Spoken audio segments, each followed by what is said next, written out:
typical of croc territory.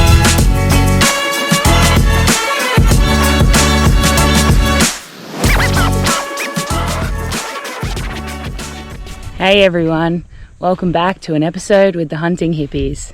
Andy and I have literally travelled 1,000 nautical miles for this journey. We've jumped on board on a commercial fishing boat.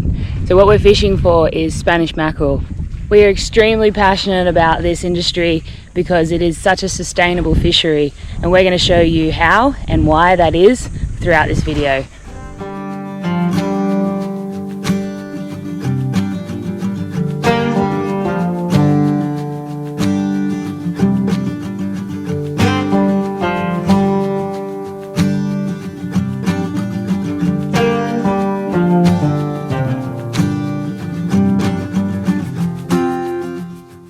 It was a real privilege to spend time on the moccasin and learn the ins and outs of the commercial Spanish mackerel fishery. It's something that I never thought I'd have the opportunity to do, and learning how sustainable and how well managed this fishery was truly awesome for Chanel and I. Spanish mackerel are one of the fastest growing commercially fished species in Australia, and the genus of the Gulf Spanish mackerel varies slightly to the East Coast Spanish mackerel. The East Coast Spanish mackerel grow at a slower rate to the Gulf fish and generally grow larger, over 30 to 45 kilos, which are less common but not unheard of in the Gulf fishery. The Gulf genus grow at a faster rate and breed more regularly than the East Coast fish. Fishing for these fish over the course of a month and longer helped me get a grasp on just how regularly these fish spawn. They spawn every month, and throughout the whole course of a year, one breeding female will drop 1 million eggs, spawning 1 million mackerel.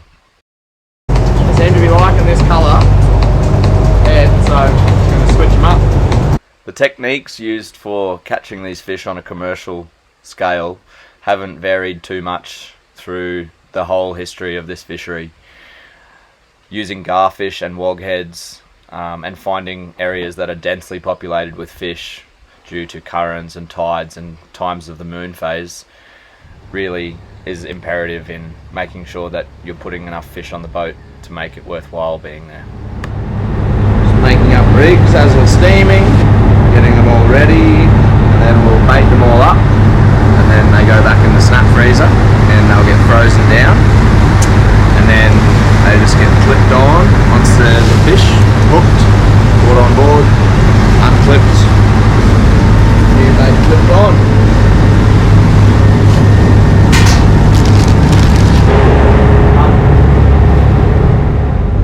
Good morning everybody. We are still out in the open ocean, day 5 maybe. I've lost count now, but we're in for a beauty of a sunrise. The rest of the crew are just getting everything ready to start fishing, so we hope that we're in for a bit of a big catch today. Fingers crossed, and wish us luck.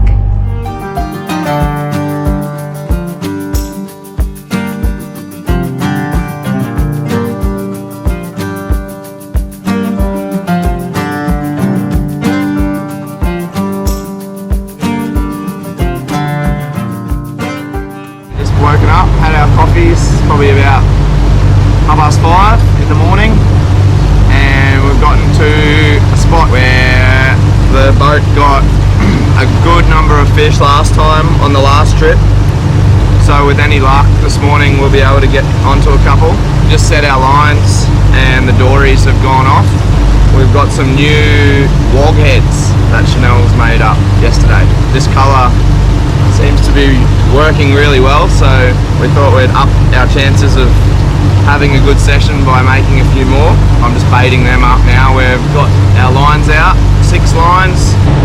Now it's just up to the fish.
fish.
Coming up, we will be showing you guys how the fish are processed on the boat, from being filleted, boxed and frozen. This is all performed while at sea.